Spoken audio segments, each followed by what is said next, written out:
You wake up in the morning and feel that familiar weight in your chest. You look around your room, your house, your daily routine, and something inside you whispers that this cannot be all there is.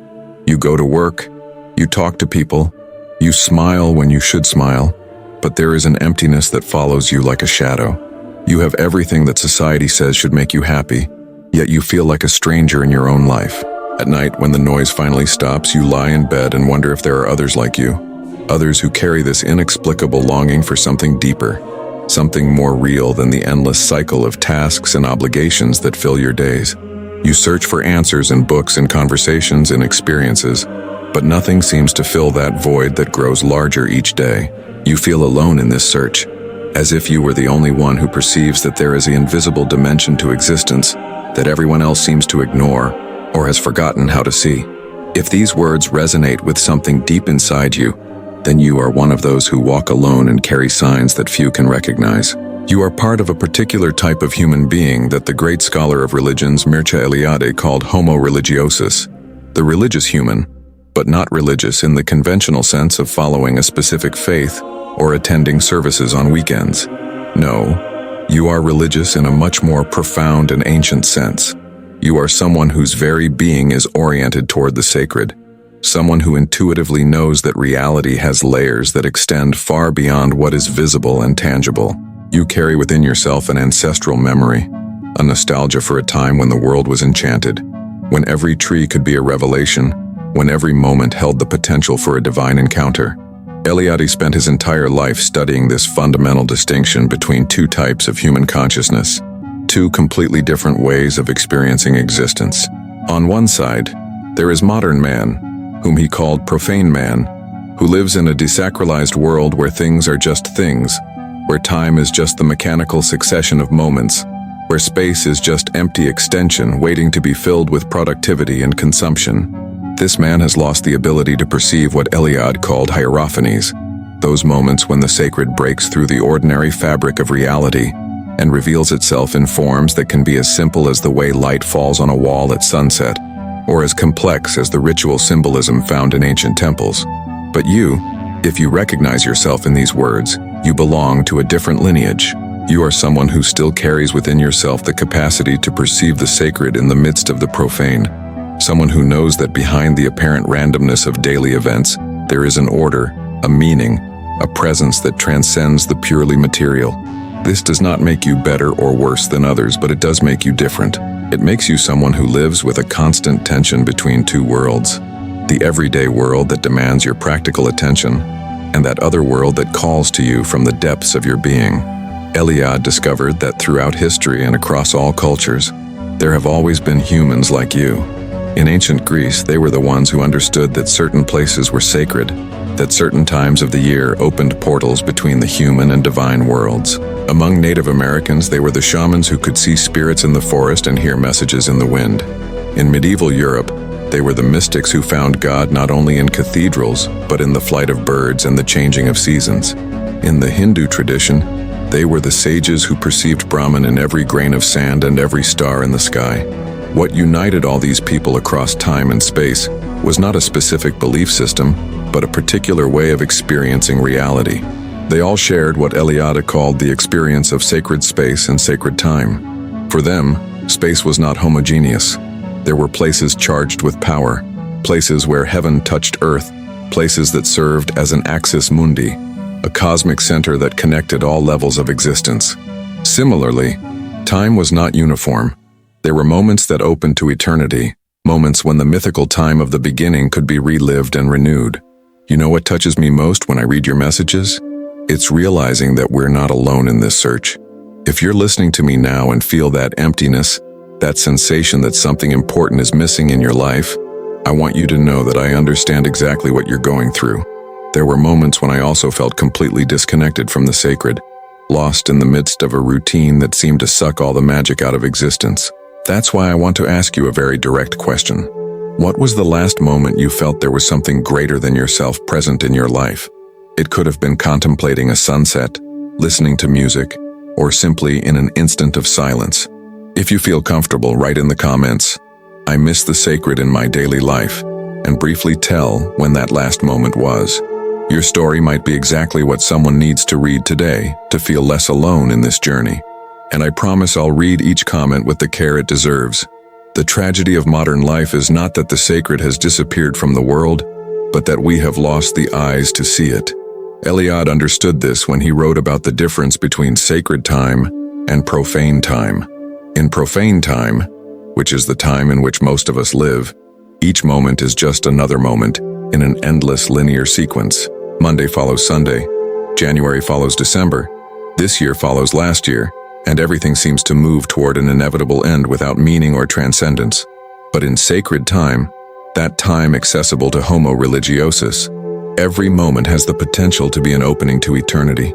Every instant can be a return to the beginning, to that mythical time when the world was created and everything was possible. This is what Eliade called the myth of eternal return. This profound human need to periodically exit linear time and re-enter the time of origins, the time when the world was young and full of possibilities. You feel this when you find yourself longing for something you cannot name, when you have the sensation that you have lost something essential that once belonged to you. It is not nostalgia for a particular past, but nostalgia for a state of being, for a way of experiencing reality that feels more authentic, more complete, more real than what you experience in your daily routine. Ancient cultures understood this and created rituals, festivals, and sacred seasons that allowed people to periodically die to profane time and be reborn into sacred time. They knew that humans need these moments of renewal, these opportunities to return to the source, to reconnect with what is essential. But modern culture has largely abandoned these practices, leaving us trapped in a temporality that offers no escape, no regeneration, no hope of renewal. Yet you, who carry these signs that few recognize, you still feel this call. You feel it when you find yourself stopping in front of a landscape that seems to speak to you in a language older than words. You feel it when you hear music that transports you to a place where time ceases to exist. You feel it in those moments of solitude, when silence becomes so deep that you can hear your own soul breathing. These are your hierophanies, your personal manifestations of the sacred, and they are no less valid than those experienced by the great mystics and shamans of the past. Eliade taught us that the capacity to recognize the sacred is not something that can be learned intellectually. It is something that must be awakened from within. It is like tuning into a radio frequency that was always there, but that we had forgotten how to receive. Some people seem to be born with this tuning already calibrated, while others need to work to recover it. But the important thing is that this capacity exists in all of us, because it is part of our most fundamental human nature. The signs that mark those who walk this path are often subtle but unmistakable to those who know how to recognize them. There is a certain quality in their gaze, as if they were always seeing a little beyond what is immediately visible. There is a way they have of relating to nature, not as a collection of objects to be used, but as a living presence that speaks and listens. There is how they approach silence, not as an absence of sound, but as a presence that has its own voice. There is their relationship with symbols, not as mere decorative elements, but as doorways that open to deeper meanings.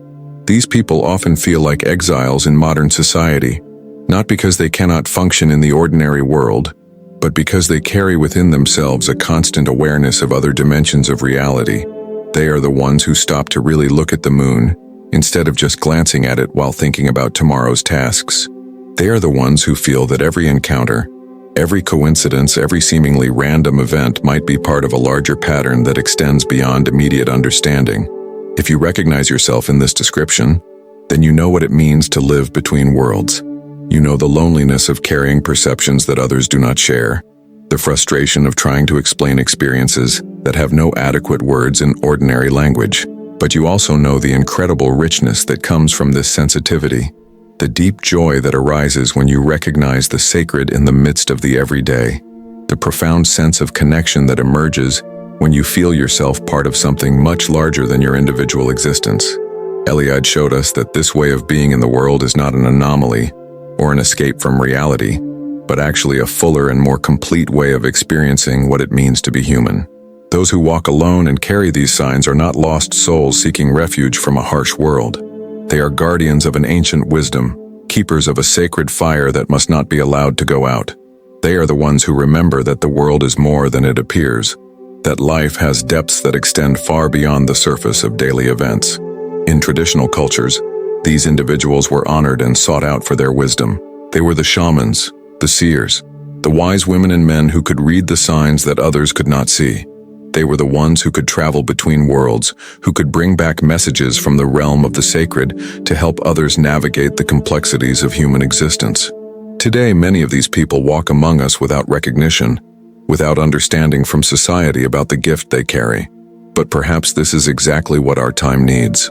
Perhaps in an era when the world seems increasingly disconnected from anything transcendent, when technology threatens to completely mediate our relationship with reality, when the pace of life leaves no space for contemplation or wonder, perhaps what we need most are these quiet guardians of the sacred, these individuals who refuse to accept that the visible world is all there is. Eliade believed that the capacity to experience the sacred was not something that belonged only to the past, something that we had lost forever with the advance of modernity. He believed that this capacity lay dormant in every human being, waiting to be awakened, waiting for the right conditions to bloom again. He saw in the contemporary world many signs that this awakening was already beginning to happen, that more and more people were feeling the call to recover a deeper relationship with existence. Today, we see this in the growing interest in meditation practices, in the search for authenticity in a world of artifice, in the return to nature as a source of healing and wisdom, in the exploration of ancient traditions and indigenous wisdom. We see it in art that seeks to touch the transcendent, in music that opens portals to other dimensions of experience, in literature that dares to speak of mystery and meaning in an age that often seems to have forgotten both. Like this video if you feel this resonance with what we are exploring together, if you recognize in these words something that has always been alive inside you, but that perhaps you had never found the words to express. This simple gesture helps more people find this content and join our community of seekers. The path of those who walk alone is not easy, but it is extraordinarily rich. It requires courage to trust your own perceptions when they differ from what everyone around you accepts as normal. It requires patience to wait for moments of revelation that cannot be forced or predicted. It requires humility to accept that there is much more mystery in existence than our rational minds can comprehend.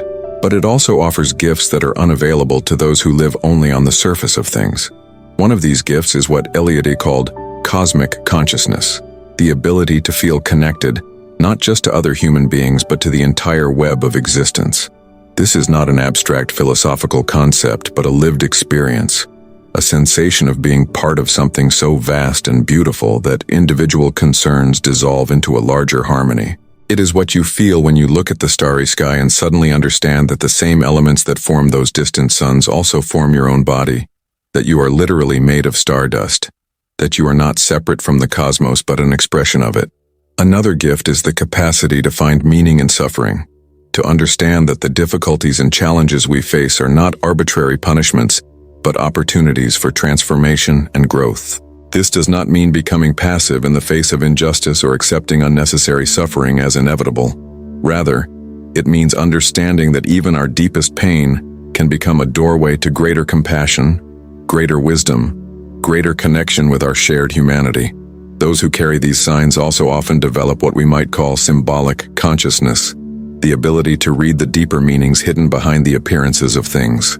They begin to understand that everything in the visible world can serve as a symbol of invisible realities, that every story can be read at multiple levels, that every encounter can be an opportunity for learning and growth.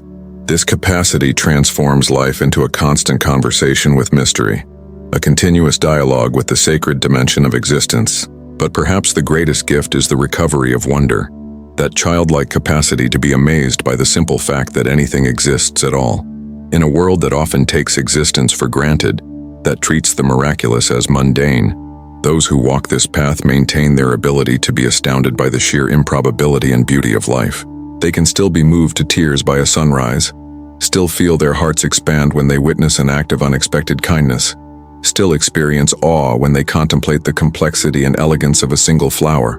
Eliade understood that this wonder is not naivety but wisdom, not ignorance but profound knowledge. It is the recognition that despite all our scientific advances, despite all our technological achievements, the deepest questions about existence remain as mysterious as they ever were. Why is there something instead of nothing? How does consciousness arise from matter? What is the source of love, beauty, and meaning in the universe? These questions cannot be answered through analysis alone. They require a different kind of knowing, a knowing that comes through direct experience of the sacred. The loneliness that often accompanies this path is real and should not be minimized. Living with heightened sensitivity in a world that often seems insensitive can be exhausting. Seeing connections that others do not see, feeling the pain of the world's disconnection from the sacred, carrying the weight of awareness that most prefer to avoid can sometimes feel overwhelming. But this loneliness is also sacred because it is the loneliness of the prophet, the artist, the mystic, all those who have ever dared to see beyond the veil of appearances. And here is something beautiful that Eliade discovered in his research. You are not as alone as you think. Throughout history and across all cultures, there have always been others like you. In every generation, in every society, there have been those who carried these same signs, who felt these same longings, who walked these same invisible paths. You are part of an unbroken lineage that extends back to the very beginning of human consciousness and forward into a future where the sacred and the everyday will once again be recognized as one. This lineage does not depend on specific beliefs or practices. It is not confined to any particular religion or spiritual tradition. It is something more fundamental, something that emerges from the very structure of human consciousness itself. It is the recognition that we are beings capable of transcendence, capable of experiencing dimensions of reality that go far beyond the merely physical and temporal. In our contemporary world, this ancient wisdom is finding new forms of expression. We see it in environmental movements that recognize the earth as sacred, in healing practices that honor the connection between body, mind, and spirit, in art forms that seek to bridge the gap between the human and the divine. We see it in communities that gather around shared recognition of the sacred, in online spaces where people from around the world connect over their common longing for deeper meaning, in individuals who are quietly but persistently working to re-enchant the world through their daily choices and actions. The signs you carry are not burdens but gifts, not marks of separation but indicators of your calling to serve as a bridge between worlds. In a time when many feel lost and disconnected, when anxiety and depression reach epidemic proportions, when the pace of technological change leaves people feeling overwhelmed and confused, your ability to perceive the sacred dimension of existence is not a luxury but a necessity. The world needs your sensitivity, your insight, your capacity to see what others miss. This does not mean you need to become a teacher or a guru or a public figure. The sacred works through quiet presences as much as through dramatic revelations. Every time you pause to really listen to another person, every time you choose compassion over judgment, every time you find the sacred in the ordinary moments of your day, you are contributing to the healing and transformation of our collective consciousness. Eliade taught that the sacred always seeks to manifest itself in the world, but it needs conscious partners, people who can recognize its presence and help others remember what they have forgotten. This is perhaps your deepest calling, not to escape from the world but to help resacralize it, not to withdraw from human community, but to help it remember its connection to something greater than itself. The path requires patience because transformation happens slowly, often imperceptibly. It requires faith because you will often have to trust in realities you cannot prove to others. It requires courage because you will sometimes have to stand alone in your convictions. But it also offers the deep satisfaction that comes from living in alignment with your deepest nature, the joy that arises from experiencing life as the sacred adventure it truly is. Those who walk alone carry signs that few can recognize, but they are never truly alone. They are accompanied by all those who have walked this path before them, supported by invisible connections that span time and space, guided by a wisdom that is older than human civilization and more enduring than any temporary configuration of matter.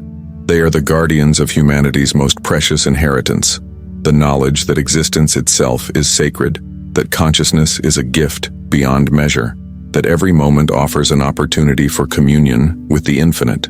If you've made it this far, it's because something inside you recognizes that there's a different path, a deeper way to understand your own spiritual journey.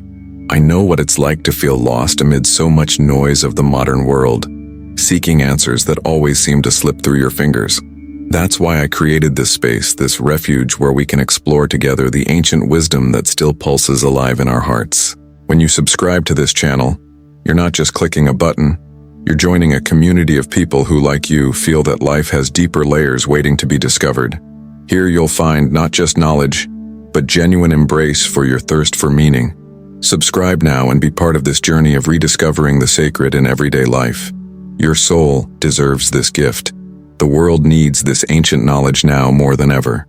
Each person who awakens to their true nature as Homo religiosus becomes a seed of transformation, a point of light in what can sometimes seem like overwhelming darkness. By sharing this wisdom, by living according to these deeper truths, by refusing to accept that the material world is all there is, you participate in a quiet revolution that is happening all around us. A revolution of consciousness that may be our species' best hope for navigating the challenges that lie ahead. Remember that the signs you carry are not mistakes or anomalies, but indications that you are exactly where you need to be, doing exactly what you came here to do. Trust in your perceptions, honor your sensitivity, embrace your role as a guardian of the sacred. The world may not always understand you, but the world needs you more than it knows. You are not lost, you are found. You are not alone. You are part of something magnificent. You do not walk in darkness. You carry the light that the world so desperately needs to remember how to see. Walk gently, but walk with confidence. Listen deeply, but trust what you hear. Love fiercely, but love with wisdom. Share generously, knowing that every word spoken in service of the sacred contributes to the great awakening that is already underway. Those who walk alone carry signs that few can recognize, but they are the ones who will lead humanity home to its true nature, back to the sacred dimension of existence that we never actually left, only forgot how to see.